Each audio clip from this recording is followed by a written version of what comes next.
The curtains on the grand chapter that is Penacony has finally come to a close, or at least I think it has. I'm sure if you've completed the story, you'd be having some trust issues too. During our time in Penacony, we met many diverse characters that hail from a myriad of different factions. While we know what generally happened to the main antagonist and the main story arc, there are still a few questions left unanswered. What is the IPC going to do now that Penacony's secret has been revealed? Were the Stellaron hunters really only here to help the main character? And just where do the Galaxy Rangers fit into all of this? Well, what if I were to tell you that the IPC may be heading into a massive internal conflict which has been hinted at as early as 1.4, and that the Stellaron hunters might be involved in it as well? That's what we'll be discussing in this video. What are the futures for these factions given Penacony is kinda sorta done?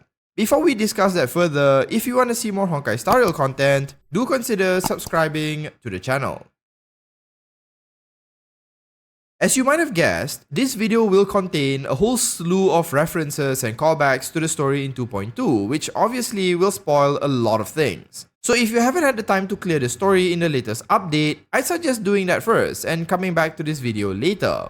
Initially, I wanted to cover all the factions we met on Penacony and what their futures or unresolved stories might be in a singular video. But given we met so many different groups throughout our stay here, trying to fit all of them just made the video excessively long. So for this video, I'm just going to talk about two of them, the Stellaron Hunters and the IPC, and I'll cover the rest of the factions in a different video. This video is gonna be a bit long, but I do urge you to stick around or even perhaps jump to the IPC part, which starts at around this timestamp because I feel it's a pretty interesting idea. But if you can be patient, let me talk about the Stellaron Hunters first. By this point, it's pretty easy to figure out what the motivations of the Stellaron Hunters are and why they are here in the first place. Their main motivation has always been to help the main character, as the hunters are leading them along a predefined script that Elio has supposedly drafted. We don't yet know how this plan will pay off, but the main character is likely seen as an investment to their future. So it stands to reason that they were likely on Penacony purely to ensure the main character isn't trapped in Anna's dream. Given Elio can see the many branches of possible futures, he likely saw that without some intervention from the hunters, the main character and the Nameless would likely have been trapped in the dream Sunday created. This makes sense because even Acheron mentions that Firefly played an important role in escaping Sunday's dream, as she was one of the first or one of the earliest to free herself from the dream. Much like in the Xianzhou Luofu, their involvement ensured that the family and all these other factions would end up being indebted to the Nameless, and more importantly, the main character. This again is all done so that when the main character faces off against Nanook, as the cat predicted, as Elio predicted, they would have plenty of allies to back them up. So based on this alone, it does seem like there isn't anything else for the Stellaron Hunters to do on Penacony, and their part in the story can be considered done.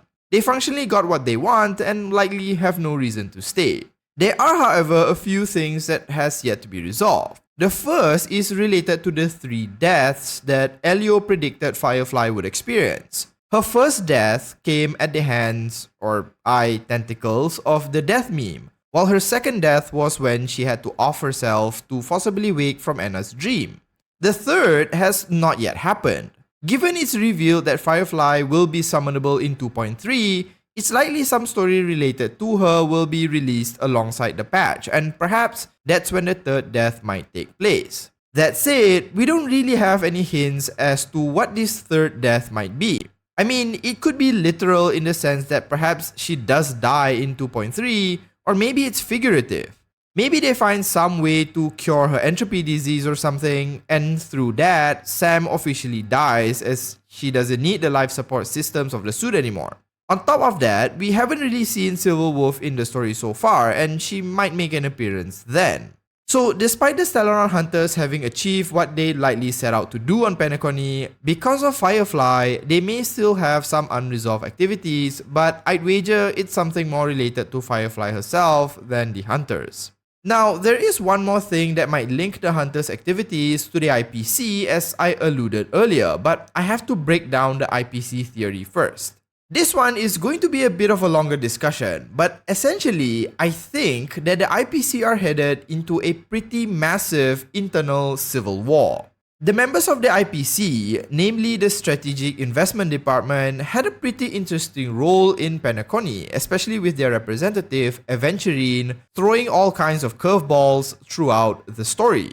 Admittedly, Lord Gamblor himself has left me a bit confused. After the events of 2.1, where Acheron helped Aventurine move beyond the boundaries of the family's dreamscape, we learned that he did indeed end up in Dreamflux Reef. What confuses me about this is that we don't really know what he did there. Initially, the assumption was that he was looking for the Watchmaker's legacy, much like everyone else who was invited. But given the legacy was something left only for the Nameless, it's doubtful he would have figured that out. We don't really see him throughout 2.2, and only at the end, after Anna's dream had ended, do we see him resurface. In the last few moments of the story, we see him speaking to Jade, much like the conversation at the end of 1.4 between Topaz and himself. Jade mentions that out of all the chaos that Penacony has caused, Aventurine has somehow come out on top. It's revealed that Aventurine received a recording that was shared by an unnamed trailblazer, and this was, according to Jade, the biggest gain the IPC could have gotten out of the entire Penacony debacle. Now, nothing else is said about this. We don't know who the unnamed trailblazer is or what the recording contains, but I think it's possible to make an educated guess. Recall that at the very beginning of Penacony, Aventurine gave the main character a casino chip. Later on, Welt figured out that the chip was a recording device and a transmitter, which Welt borrowed right before he, Robin, and Sunday went to meet the Dream Master. It's very likely that Welt knew what was going to happen and used the chip to record Sunday's master plan during their conversation, and this is what ends up in Aventurine's hands. But why is this important? Well, there has been this story related to the IPC that has been going on in the background of all these other stories that involves the members of the Strategic Investment Department. This particular backstory has been around as early as 1.4 during that conversation between Topaz and Aventurine I mentioned earlier. In that conversation, it was revealed that Diamond, their department head, had secured some backing from another prolific member of the IPC board, Taravan, the head of the Building Material Logistics Department. At the time, Aventurine mentions that Taravan has agreed to support Diamond instead of Oswaldo, who is the head of the Marketing Development Department. Now, what exactly he's supporting Diamond with, we don't know, but I'll get to that. Jade mentions to Aventurine that once everything is resolved on Penacony, she and Topaz will move to Pier Point for what she refers to as the final showdown. Pier Point is the headquarters or home base of the IPC and where all the high-ranking members currently are. It is my suspicion that Diamond, with Taravan's backing, may be looking to wrest control of the IPC and perhaps even become its primary leader, its chairman if you will. Now, why would he be interested in doing this? Well, Diamond and Taravan have something rather interesting in common.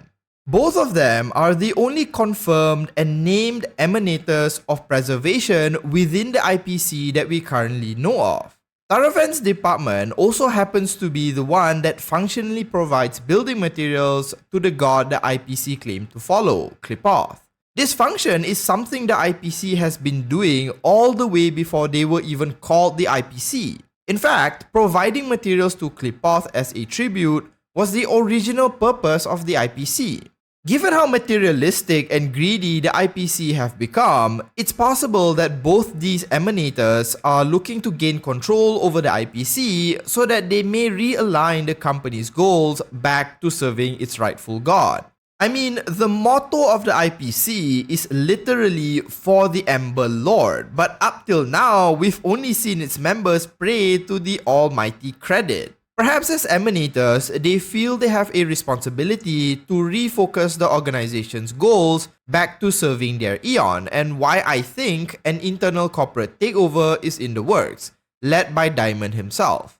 On top of that, at the very end of 2.2, Boothill even questions Aventurine where Oswaldo is. Now, if you've seen that scene, then you might have been wondering who in flipping blazers is that? Well, Oswaldo is the person I mentioned earlier that Taravan chose to not support in favor of Diamond. And weirdly, it's implied that he has disappeared right as all of this is happening. It seems a lot like corporate sabotage to me. Maybe Taravan and Diamond removed him since he wasn't looking to support either of them and was functionally in their way. There's also the end credits of the 2.2 main story that mentions the ever louder chants of Qlipoth's followers, exclaiming for the Ember Lord, perhaps foreshadowing the IPC's returning back to its roots of praying and serving Qlipoth. All of this, when put together, at least to me, points to the possibility that a huge internal IPC civil war is looming over the horizon. But I'm still not done.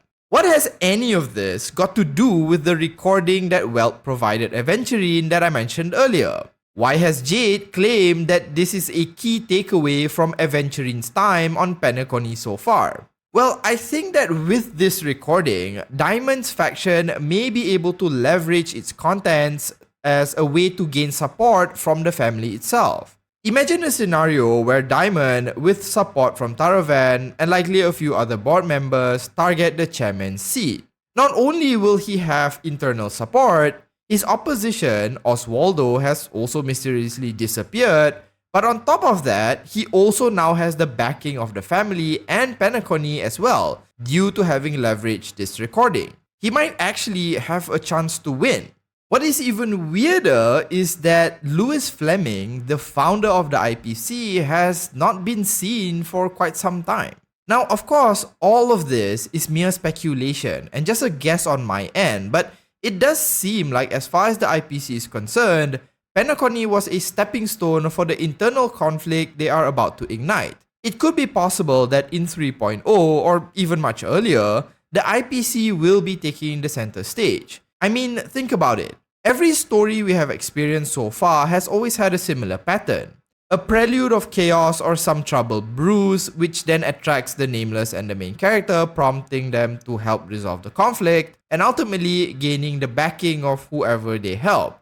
They currently have the allegiance of the Shanzhou Alliance, Belobog, and presumably the family, so imagine if they were to go and help out Aventurine, Topaz, and Diamond. Wouldn't it just result in the IPC pledging to help the main character in the future, especially if they're on the winning side? On top of that, if this theory ended up becoming true, it would mean that the IPC are moving away from their greedy current existence and embracing more of preservation, a philosophy that wants to preserve the current state of the universe, and is more likely to ally with the main character when they go against Nanook due to similar interests.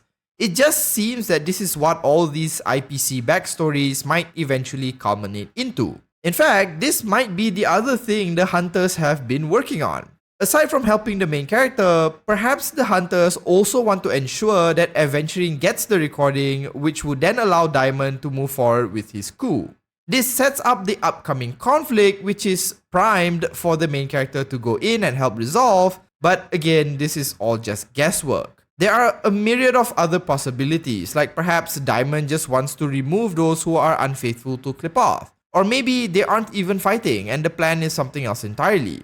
I don't know if what I claim is really what's going to happen, but given the video is meant to talk about what each of these factions aims to do after 2.2, this seems like a reasonable guess to make, at least to me. So with that, I'll end the video here. I'll cover the rest of the factions in another video, and believe me, I have quite a few things to talk about them as well, so look forward to that 15-minute ramble of a video. Let me know what you think about these factions. Do these possible future story points seem realistic, or do you have an alternative idea of what might happen? Share them in the comments. If you enjoyed watching the video, do consider liking and subscribing to the channel. Thanks so much for watching, and as usual, have a nice day.